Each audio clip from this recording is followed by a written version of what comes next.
So I'm back to talk about something that comes up far more often in relationships than people would like to admit. Financial transparency, especially when one partner controls the household income. I came across this post on Reddit and I think it really highlights this issue. And based on the comment section, it sounds like a lot of other people have either experienced this or are going through it themselves. Here's an example from a stay-at-home mom who has expressed that she asked her husband for access to their shared bank account. He got hesitant, defensive, avoidant, scared. And while he said she could look anytime, he didn't give her full access. And now she's left wondering, why am I feeling like I'm left asking for permission to access money that belongs to both of us? So here's the truth. In marriage, when one partner manages the home and the other earns the income, transparency is not optional. It's relational safety. Wanting access to the account isn't controlling behavior. It's about wanting a seat at the table. It's also about autonomy, dignity, and being an equal partner in your own life.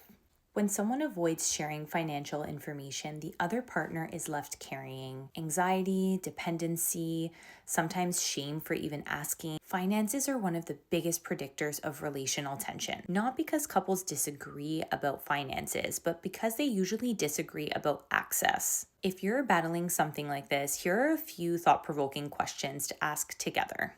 What does financial transparency mean to the both of us? Does one of us hold more power in our finances? If so, how does that affect us? What emotions come up when we talk about money? What does shared responsibility look like in our home?